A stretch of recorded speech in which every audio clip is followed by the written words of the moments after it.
ایک نوجوان تھا 12-14 سال کا، یہودیوں کا بچہ تھا، بخاری جو اکثر حضور کے پاس آیا کرتا، چھوٹے موٹے کام نبی پاک کے کر دیتا، اور کچھ بھی نہ ہوتا تو آ کے بیٹھا رہتا، حضور کا چہرہ ہی دیکھتا رہتا، نبی کریم کا چہرہ ہی دیکھتا رہتا، خوش رہتا، حضور کی زیارت ہی کرتا رہتا۔ 2-3 دن وہ آیا نہیں، بخاری میں موجود ہے۔ حضور نے فرمایا معلومات کرو کیوں نہیں آیا۔ صحابہ نے عرض کی حضور بیمار ہو گیا، بیمار ہو گیا۔ امام زرقانی نے لکھا ہے، فرماتے ہیں وہ بھی اپنے گھر میں نا روز دروازہ دیکھتا رہتا، روز دروازہ دیکھتا رہتا۔ اس کی ماں کہنے لگی بیٹا جن کا تو انتظار کر رہا ہے وہ مشکل سے آئے، ہمارا نہ مذہب کا رشتہ ہے نہ کسی اور کا، کیسے آئے؟ لیکن حضور نے فرمایا چلو چلتے ہیں۔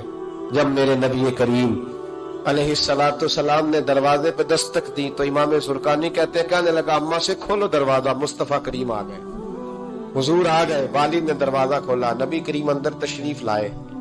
نبی پاک کا جو دست مبارک تھا نا وہ کستوری سے زیادہ مہکا کرتا تھا، کستوری سے زیادہ مہکتا، برف سے زیادہ ٹھنڈا ہوتا۔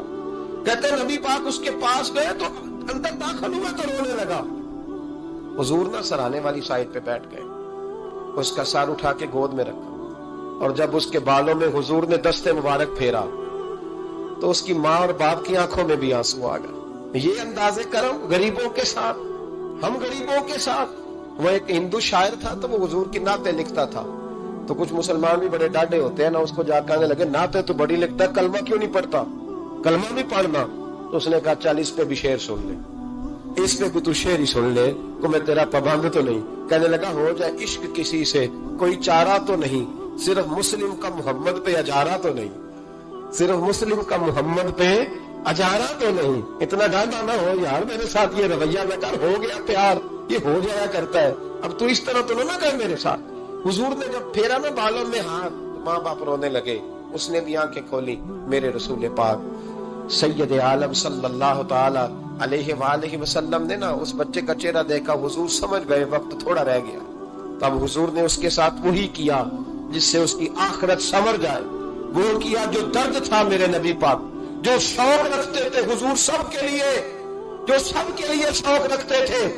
میرے محبوب فرمانے لگے بیٹے کلمہ پڑھ لے، کلمہ۔ حضور کا شوق یہی ہے، یہی شوق ہے لوگ دیندار بن جائیں، کاروبار چمک جائے جی، مرشد کے پاس گیا تو ریل پیل ہو گئی، یہ شوق ہی نہیں نبی پاک کا۔ حضور کا تو شوق ہے کہ سجدے کا شوق ہو جائے، عبادت کا شوق بن جائے۔ نبی کریم علیہ السلام نے فرمایا بیٹے کلمہ پڑھو۔ اس بچے نے اپنے ماں باپ کی طرف دیکھا، باپ رو پڑا، کہنے لگا بیٹا آج ثابت ہوا ہے کہ میں نہیں تجھ سے اتنا پیار کرتا جتنا مصطفیٰ کرتے ہیں، تو میری طرف نہ دیکھ، تو پڑھ لے کلمہ، کلمہ پڑھ۔ اس بچے نے کلمہ ابھی پورا پڑھا نہیں تھا کہ اس کی روح پرواز کر گئی۔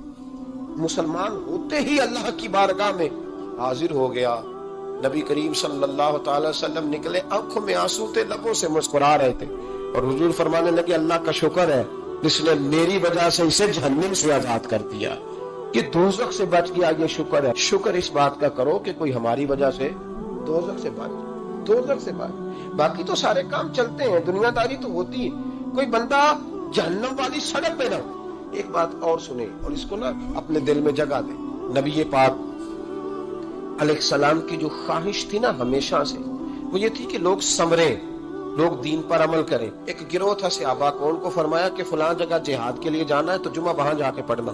یہ لوگ جو مفت کے لاڈلے نہیں بن جاتے، فری کے، نہیں جی نہیں میرا عشق نہیں اجازت دے رہا۔ بھئی تو تیرا کس طرح کا عشق ہے؟ تو ہاتھ ماں کہ نہ ماننا عشق ہے جی، میں لاڈلا ہوتا ہوں۔ یہ کس طرح کا لاڈلا؟ لاڈلا تو وہ ہوتا ہے جو تابعدار ہوتا ہے، جو ابرو کا اشارہ سمجھتا ہے۔ نبی کریم نے فرمایا صحابہ سے، فرمایا جمعہ وہاں جا کے پڑھنا۔ بہت سارے لوگ چلے گئے تو چند لوگ رہ گئے۔ جمعے کی نماز کے بعد حضور نے پوچھا گیا نہیں کہ حضور دل میں خواہش آئی تھی کہ اتنا بڑا جمعہ کیسے ملے گا برکت والا، تو یہاں جمعہ پڑھ کے چلتے ہیں تاکہ ہمیں اتنے ہمارے نصیب کھل جائے کہ حضور کے پیچھے جمعے کی توفیق ہو جائے۔ حضور پیار بڑا تھا، آپ کی اقتداء میں جمعہ پڑھنا تھا۔ پتہ لفظ کیا ہے حدیث کے؟ حضور فرمانے لگے اگر تم میری بات مان کے وہاں جا کے جمعہ پڑھتے تو مجھے زیادہ خوشی ہوتی۔ نبی پاک صلی اللہ تعالی وسلم کی یہ خواہش رہی، حضور کا یہ ذوق رہا۔ اس ذوق کے لیے نبی پاک علیہ السلام عکاظ کی منڈیوں میں بھی گئے، اس ذوق کے لیے نبی پاک علیہ السلام میلوں میں بھی گئے، لوگوں کو کھڑا کر کر کے روک روک کے کہا